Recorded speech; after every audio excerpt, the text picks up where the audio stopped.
Good afternoon. Start again. I'm Riccardo Marini. I work with Gehl Architects, and I don't have enough time to really tell you what I want to tell you, so I'm going to be really quick. The art of the possible. It's a room full of people that are really concerned with the subject matter. One of the things, and I'm probably not going to make any friends this afternoon, and I'm glad that the Deputy Mayor's not here, because I'd quite like to get some work in the UK. You need to really learn to get the people that make the decisions that you were all kind of arguing about earlier in the room, so that they get seduced by this, because talking to each other is good, but it doesn't really get you to where you want to be. Okay, number one. So it's the art of the possible. It's supposed to be politics, isn't it? This is not rocket science. People were discussing these kind of things in the 50s, in the 60s. Jane Jacobs and Jan started thinking about this stuff in the 50s. How come we're still talking about it and not changing things? Think about that one. What's the most valuable thing we have? Anyone want to tell me? Health. Right, okay. They're really valuable, but if you don't have time, none of those things matter.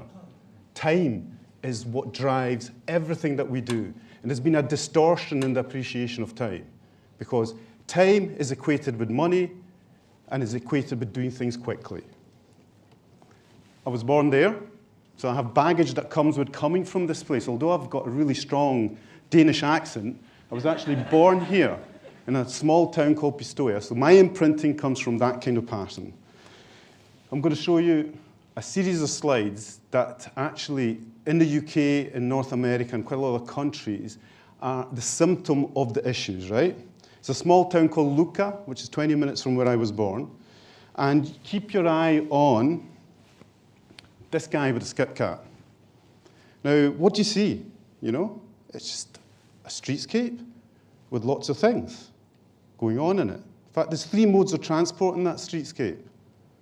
And this guy, I'm sure, is a British transport planner. He's not an anthropologist, though. And he's actually thinking, wow, these Italians don't understand how dangerous this is. They need good traffic management.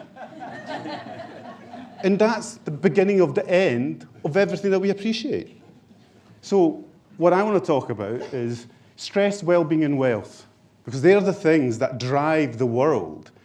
But again, in a distorted way. These are just shots from a small town in northern Italy called Rovereto. And I'm really sad that, car ownership in Europe is going down. Italy is one of the only few places where car ownership is still going up. So as an Italian, I'm very sad. But the mayor there thought he would try and talk to the citizens to get them to walk and cycle more. I'm afraid he's failed. He's failed because of this kind of situation. We've developed this wonderful technology, but when it comes to walking, the light stays red. People have talked about a lot of stuff I talk about, okay? Gil Pilanosa started 8 to 80. He used to be one of our senior consultants. And I'm getting closer to this end of the scale, so this is critical. Our cities, our environments, our public realm has to work for everybody, whether you're crawling or you're walking on a stick. And the evidence out there is that we're not doing that.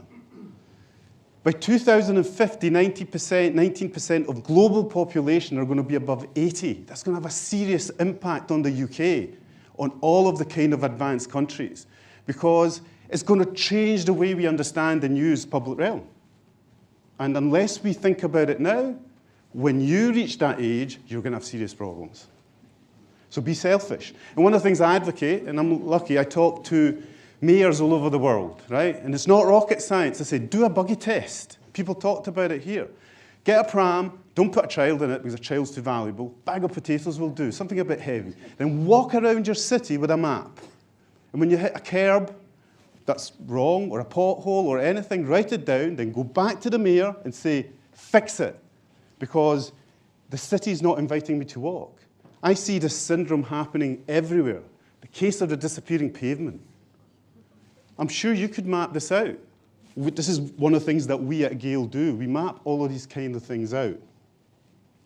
This is how I feel when I go around most cities in the world. This pain. Because I actually do like walking. And it's made really difficult. You must understand that what we do at Gehl's and what we see happening where there is a change, it's only about invitations. If you tell people to do something, guess what? They're not going to do it. If you find them, if you enforce it, they're still not going to do it. But if the invitation is strong enough, they will do it. Indifference. Indifference is a critically important thing to understand. You can read the statement. I totally agree with that statement. If somebody ignores you, then you might as well not exist. And there's a serious issue about what we do with public space, which is driven by these kind of statements, right? It's about greed. It's about being in a situation where you're making money out of everything. That creates indifferent places, places that only suit one driver of that place, which is normally this thing called economy. What we talk about is you measure what you care about. You know, and Janet and Mayor Bloomberg, who are one of our best clients, she was really great at talking about this. Data is critically important. All cities have all the data they need about cars. They know everything about cars. They can tell you how many cars there are going to be. How many cities do you know have data about people and people activities? Yeah? How many cities have departments that deal with public life? Do you know? 2, Copenhagen and Barcelona. Everybody wants change, everybody wants progress, but nobody wants change. Simple. This is a Danish theologian said this in the 18th century, and I see this happening everywhere. We want progress, but when you ask people to change, oh no, not on my backyard. I work for a small company called Gehl. We're Vikings, well I'm not, and everybody thinks that this is about cycling. Cycling is purely a barometer of the success of the city at being nice to its people. Because normally a city where you can cycle easily means that you can actually walk quite easily as well. And again, this morning people were talking about, you know, how wonderful things are in London. Guess what? I don't like cycling in London. I find it dangerous. Okay? So that should be a big alarm bell in somebody's head saying, wait a minute. Just look at the statistics of how many cyclists get squashed per month in this city. That should tell you something about how bad the place is for pedestrians. We talk about livability. Livability is the critical component. Janet, I think, mentioned it. No, the guy, the cycling czar, mentioned it. Competition is what drives a lot of the political beings that I come to talk to. They want their city to do better because it has impacts on economic benefits. And one of the things I've realized, you need to understand what Maslow was outlining. I work in Latin America and China, where it's about survivability. Here, it's about livability. So if the color of the light in the street is not right, or if there is a cobble missing in the pavement, that's a big hassle. I work in places where the poor people would like to have a light, would like to have a pavement. They have nothing. And what's being imposed on them is this notion of the American dream that everybody should have their car, which is just actually not what they need. The story starts here. Jan and Ingrid Gehl got married, 1950s. And Ingrid, a psychologist, says to Jan, why do architects not like people? And like me, Jan, being a young, arrogant architect at that point, went, what do you mean? And she said, well, these are the environments you create for them. That tells me that you do not like people. Now, this is a function of something that Jan was trained in, the same as I was trained in. We have a very simple methodology that goes against everything we were trained. We talk about life, we start with life, then we look at the space that you require for life to feel good and function, and then we look at the buildings. This is where the money is, therefore the system indicates you start there. And guess what? Normally you don't get to life, because everybody goes away from new developments. Everything we do is based on 40 years worth of research, starting in 1971, Life in Between Buildings. We use co-creation as a basic component of everything that we do. And this is where activists are critically important. Because I go to places, I came in from Kazakhstan last night, so if I fall asleep suddenly, that's why, okay? And unless we co-create, we're going to get it wrong. We're going to be cultural imperialists. We do have people that come from Denmark that bash on about Copenhagenizing everything. Guess what? That is really wrong thing to do. The ideas that evolved in Copenhagen are actually appropriate for Copenhagen. They're not necessarily appropriate for anywhere else. Bloomberg, at the beginning of the conversation that we had with them, said something very simple to Jan. You're the Danish guy, yeah? The one that talks about cycles. In New York, you're not talking about anything European and you're not talking about cycling. You're talking about New York issues. Astute politician. We gather evidence. It's really dull, but everything we do is based on evidence because no city has the right information for them to make the choices and decisions about people because we've forgotten that that's important.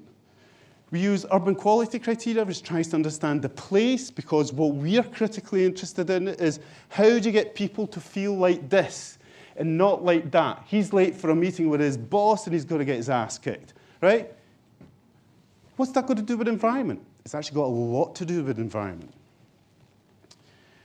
This is just a snapshot of the cities where we've done our PSPLs, public space, public life exercises, where we go in and we count everything. You know, from an amount of bubble gum to the puddles to everything. But it's all about how people use the place. And what's really astonishing to me is that in 2003 and 4, as John mentioned, we did a PSPL for the then mayor. What happened to London? Because everybody has leapfrogged what the UK was doing. The UK was ahead of the game. As you were shown, you started your existence way before this stuff. So in 2003, there was an exercise that tried to quantify in central London what people were doing. Is anybody from the mayor's office continue to do that gathering of information so that they can make the appropriate decisions of where to expend money? Guess what? No. That's the possible. So why do cities not do this? It's because, as Bill Clinton said, it's about the economy, stupid. If you talk about anything else, you do not have a chance. Nobody listens to you. But unless you know the data that tells you where to spend that money, you're actually going to negatively impact the economy. So the question to be asked by the citizens is, what kind of city do you want? Do you want a city of highways, or do you want a city of streets? In New York, well, Manhattan is a city of streets. You need a vision. Cities have multiple visions. They have a transport vision, they have an economic vision, they have an artistic vision. You need one collective vision which puts at the top of the agenda people, which doesn't really happen. Because if a city doesn't have a vision or has conflicting visions, it ends up like Las Vegas, because that's perceived to make money. Who of you sends a postcard when you go on a holiday? Who does the picture and posts it on Facebook or Instagram? We all do, okay? It's a thing that's innate in us. We have this desire to share beautiful things. I was lucky enough to work for the City of Edinburgh for 10 years. These are 4 postcards from Edinburgh. What do you see? A castle, a bank. 80 or 90% of what you see is people's houses. Who's going to send a picture from the new Edinburgh? Huh? And you know, just to really be very clear why I've showed you this kind of little thing, is that has a direct impact on the economic viability of that city. Because if people don't send a postcard, it means they don't want to be there. And guess what? That is like that because we center everything we do around a car and not people. And it's good to have somebody to blame, so I blame this guy, Henry Ford. He's actually not the guy to blame, it's this guy. This is the most scariest quote I've ever heard and read in my life. Man used to be important. 1929, from now on, what's important is the system. Guess what? That was the end of happiness. The lady from Manchester, it's totally spot on. This is about happiness, because if you're not happy, it's not worth having time. You need to be happy in what you do. 1 minute left. Hey, it's not a problem. Le Corbusier, right? Fantastic designer. But you know what? As a town planner, he really sucked. This is what he wanted to do to Paris. Who would send a postcard from there? Nobody. So because of efficiency, we created a bunch of silos. And Janet totally rightly said she and Mayor Bloomberg, Michael Bloomberg, did not stand for silos because that's what kills the ability to make the right decision. Because each one of those silos produces a book of holy text, okay? That the transport planner and the architect will die in a ditch because God gave them those scriptures. Guess what? God didn't give them those scriptures. It was guys like them, people like us, that made the rules to make the world a better place. So if the rules are not making the world a better place, guess what? Burn them and start again and focus on what you want. Because otherwise, this is what ends up happening. I was going to show you examples of what I do. Can I skip to the recommendations because I was told to give recommendations? Pardon? Very simply, what should cities do?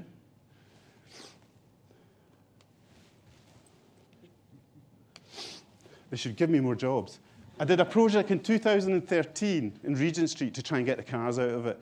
Guess what's happened? They took the frilly bit, which is just taking cars out of it for a few weeks or something, not understanding that what that project was about generating the data that would allow you to take the cars out the West End of London without creating too much disruption for people. Total missed opportunity, all sorts of data about that. Recommendations, message to all cities. You can read it. It's about making a better every day for your citizens.